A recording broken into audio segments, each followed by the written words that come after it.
daga Kannywood. Tofa, assalamu alaikum mai saurare, barkanka jimirin kasancewa tare da mu a yau wannan rana.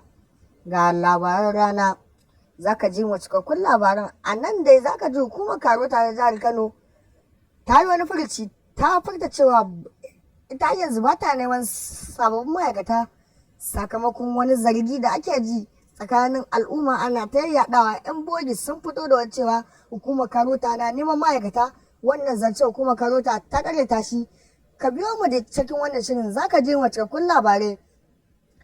Idan za ku tuna a baya, tsohon sarkin Kano Muhammadu Sunusi na biyu ya je Nijar domin a sasanta wannan magana. Abi ya ci tira. To dai yau dai za mu samu ku cikakken rahoton nan, za ku ji shi. Kai da ka biyo mu a cikin wannan shirin. Idan wannan ne farkon shigowar ka, muna fatan za ka taɓa mana subscribing, sannan ka danna mana alamar ƙaura, kai mana share domin samun ingantattun sababbin shirye-shiryen mu da zarar mun ɗora. Shugaban ƙasa Ahmadu Bola Tinubu ya yi yunƙurin shirya sojojin ECOWAS domin a farmaki Nijar, a yayin da Amerika ta fito take ba wa shugaban ƙasa Ahmadu Bola Tinubu haƙuri, saboda ta furta cewa wannan yaƙi da aka yi ba a can bane ba a nan Afirka ne, yaƙin zai dame mu. Shugaban ƙasa Ahmadu Bola Tinubu ya furta cewa in dai Nijar ba a saki tsohon shugaban ƙasa ba zan ba, to tabbas yana nan akan ƙudurinsa zai haɗa sojojin ECOWAS a kai Nijar ɗin hari.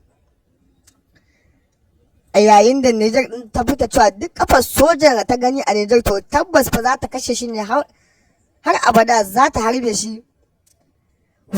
Wannan bayani da muna kawo muku shine daga wannan sabuwar tasha ta mai albarka, wato daga Kannywood. Muna fatan idan wannan ne farkon shigo ka zaka danna mu subscribe, sannan ka taba mana alamar ƙarfa, kai mana share domin samun sababbin shirye-shirye mai zarar mun dora.